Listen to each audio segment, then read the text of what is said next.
Hey guys, Mexican18 here, and I'm here to review Super Street Fighter 3D Edition. How did it hold up against other release titles for 3DS when it first came out? Well, you'll find out in this review. So, without further ado, let's begin with this review. From now on, guys, I'll be doing a pretty simple review, a score from 1 to 10, from graphics all the way to game feel, and maybe some online and a story if it has one. So yeah, guys, let's continue with the review, and let's get going. It's the battle of the century! Fight!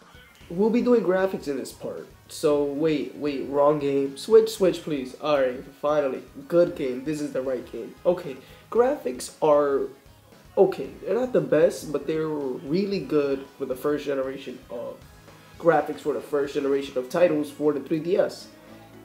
And as you can see here, a really big drawback was there's no moving background. At first people thought that it was because of the 3DS that it couldn't handle it. But now you can see that games like Super Mario 3D Land, it could handle it. But it was mainly due to time constraints, I believe. And sorry guys if I cough, I'm pretty sick. You see, right there. Everything looks great, supers are there. But the backgrounds are not moving and it looks drawn. It doesn't look like it's just not animated, it's horrible. And a lot of levels lose their feel and their touch when you play it, like Eclipse, Solar Eclipse. There's no Solar Eclipse, so why is it called that? So yeah, 7 out of 10 for graphics. Also, I forgot to mention about Dynamic View. Dynamic View doesn't really give it a better feel. You notice that the Hadouken and the Sonic Boom are a little flat, like. During the Xbox and the PS3 counterparts, you see that they're fully expanded, even from the sides.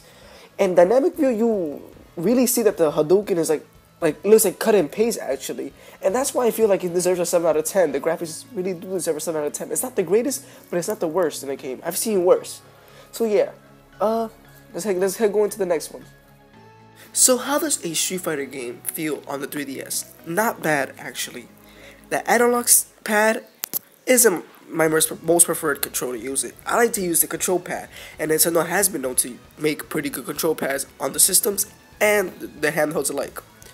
But let's keep going with the game. The control pad feels great, moves feel fluid, characters run smoothly, but the touchscreen is what kills it. There's a pro mode where you could just use the controls and just be pro, and a light mode where you could put any special, any kick or punch on any button of the control. And the touchscreen interface part really kills the online experience and just lets spammers be spammers. And that's what kills the game. And Capcom wasn't aiming for that, but they aimed for the casual market. And since more casual people do not want to memorize combinations, they'll most likely go for the touchscreen. And that's when online comes in and it's a big problem. And I'll get into that in just a couple of seconds. So all in all, I will give the controls a 6.5 out of 10, just because of the touchscreen ruined the online experience and, online matches. So let's get on to the next one. Alright guys, the online isn't that great.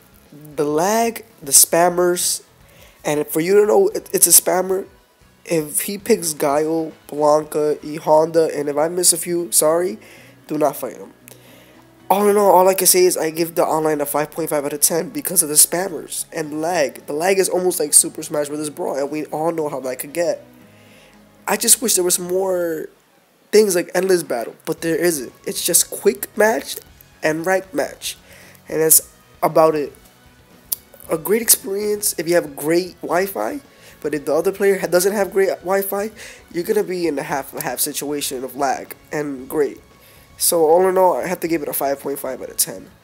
Let's head on with the good and bad and the ugly. This is part of the review where I like to call it the good, the bad, and accomplishments, and maybe some failures along the way. Working title. Alright, for the good. Good graphics, good console-like feel.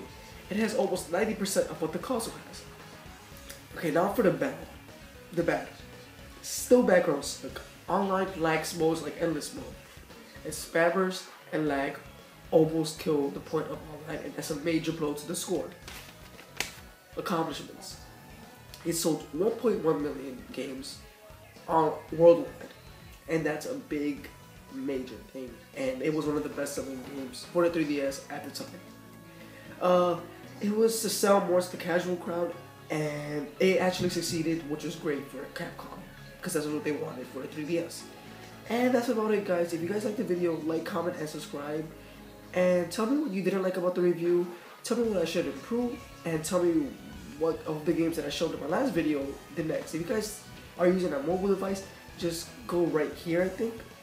I don't know. If you guys are using it the wrong way, subscribe right here. If you're using it the wrong way, subscribe right here. And if you're using a computer, subscribe right here, because I don't know what part, you know. Whatever. Like, comment, and subscribe, and I'll talk to you guys all later.